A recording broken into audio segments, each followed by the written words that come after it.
Hello friends, this is Kevin. I wanted to talk about sound design today.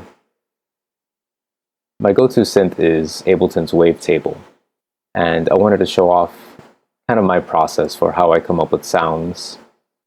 I wanted to try to make a piano keysy kind of sound. So I'm going to play that with just a straight sine wave so you get an idea of what it sounds like and then how it's going to sound in the end.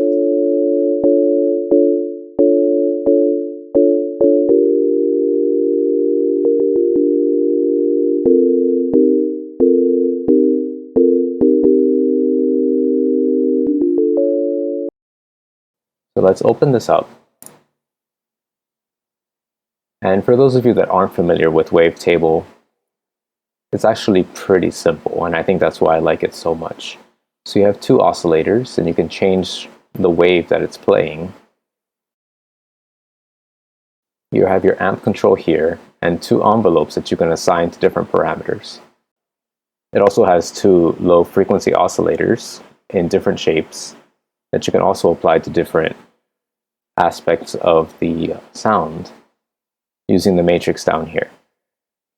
And we'll get into that as we go through. But since I'm trying to go for a piano sound, we do want a short attack.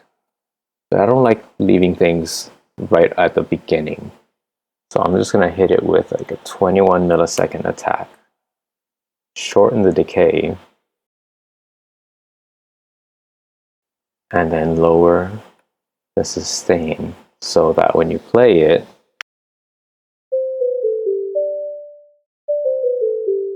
doesn't hold it out as much. It's almost like a piano.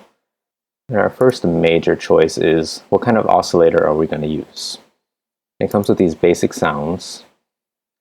What's cool about Wavetable is you can also load your own custom waves into it and use that. But since we're going for a piano sound, I'm going to cheat a little and use the instrument piano. And maybe we'll go with the digi piano.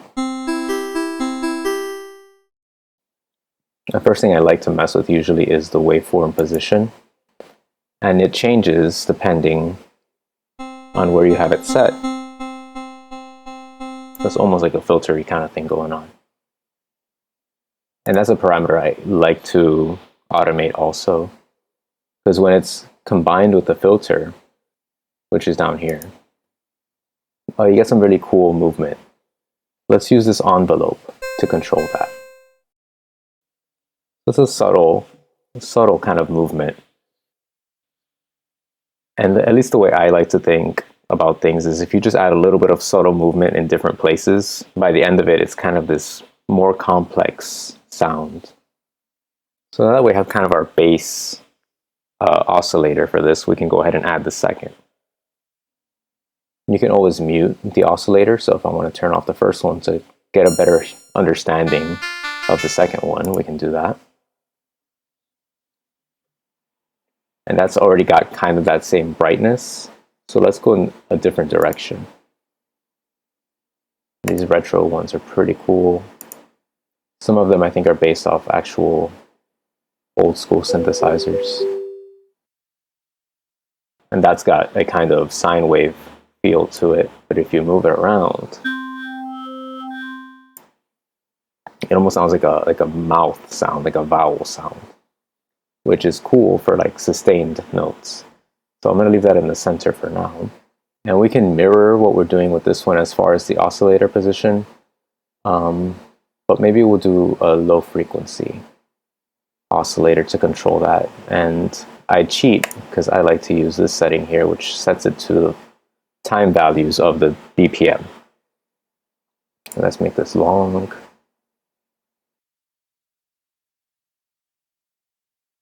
So that's about 2 measures.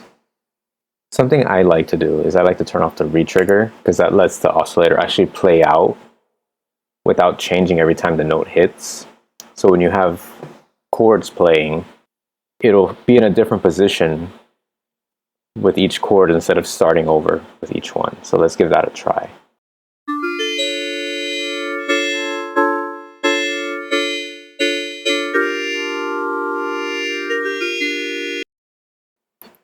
And then now I want to make this faster. And what's crazy about this synth is that you can really automate almost anything. You can control the rate of the oscillator. You can control the start time for the amp, the decay. Like, you can really just go nuts. Let's try a different shape.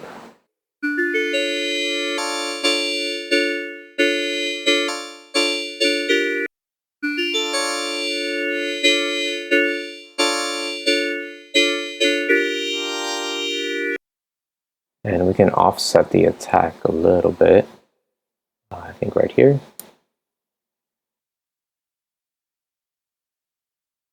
We'll bring the first one back in. We're going to adjust the frequency on the filter so that the combined sound is a little more uniform.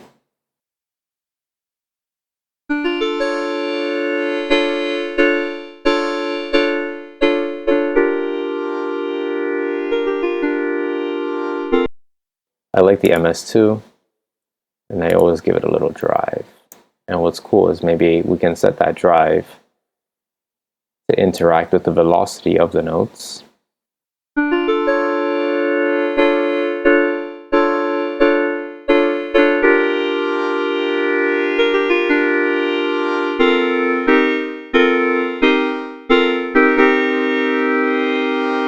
What we can do is automate the frequency so that it moves with the amp.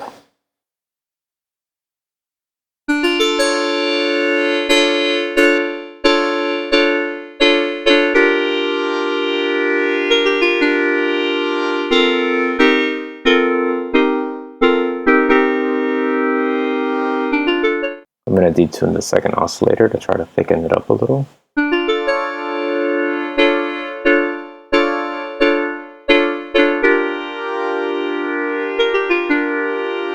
What I did here is I attached the resonant control to that same envelope 2 that we're using to automate this position.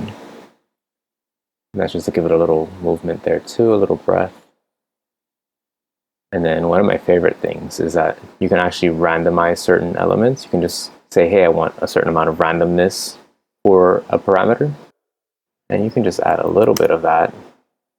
And it gives a little, makes it a little less static. So the sustained notes can have a little something going on there too. And let's use the second LFO for that.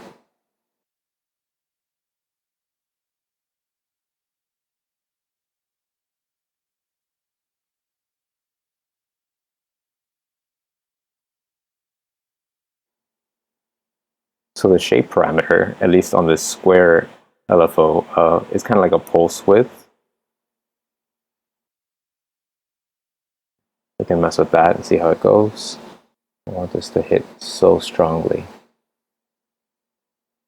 We'll have it kind of fade in a little bit.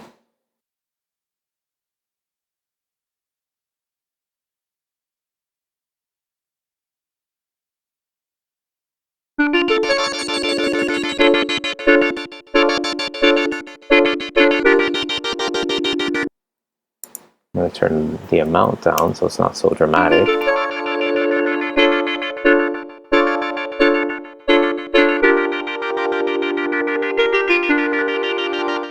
Because I definitely want to change the pulse width on that. That sounds kind of cool. What we can do is maybe use the third envelope for that.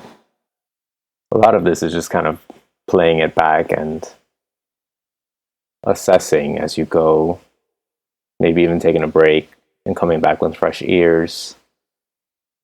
It's definitely not where I want it to be. I'm going to do some modulation on this oscillator right here. Make it a little harsher.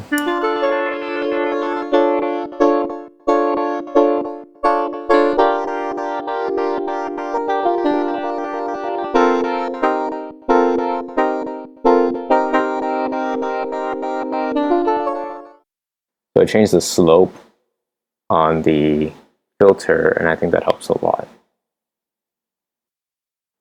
These square LFOs are pretty cool for like tremolo effects, however you want to pronounce that. It'd be cool to change that rate as it goes on so it kind of speeds up. That'll be tricky to figure out. Maybe with the third envelope, since we have that, that's our longest one as far as start time.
There we go. I don't know what every parameter does. A lot of it is just messing around and waiting for something to happen.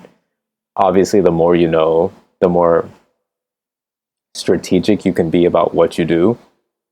And I know enough to get me started, but I do think that experimentation comes into play. It's pretty important to just have fun with it too. Something I like to do is have one automator going in one direction and having another one go in a different direction. So it's almost like they're fighting with each other. I think that just does some cool little effects. So here for the filter resonance, I'm using the envelope to kind of guide it in the path of the envelope, but then the LFO is going in the opposite direction. So it makes the resonance, if you watch it down here, it looks kind of funny.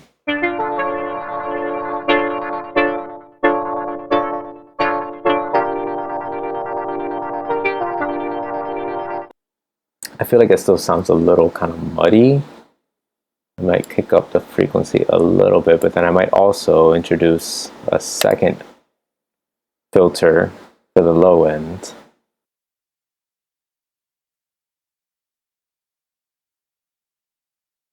So I want to add a little bit of lushness to this, and here we have the unison. We have a couple modes.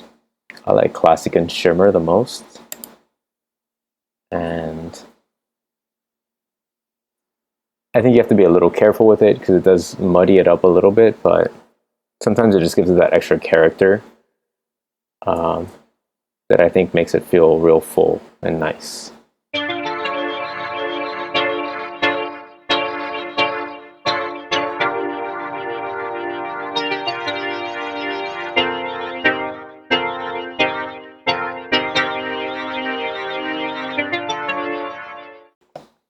You throw some reverb or some delay on there, it'll really like give it that space that I think really helps synthesizers in particular. Yeah, see, I wanted to bring out some of the stuff going on in the background. And I think that's a good way to do it. So it's kind of funny because we started with the first oscillator being our bright sound, and then the second oscillator being our more dull sound, and they've kind of swapped roles. And I think if we mix them, their volume, their levels a little bit, we can get something nice.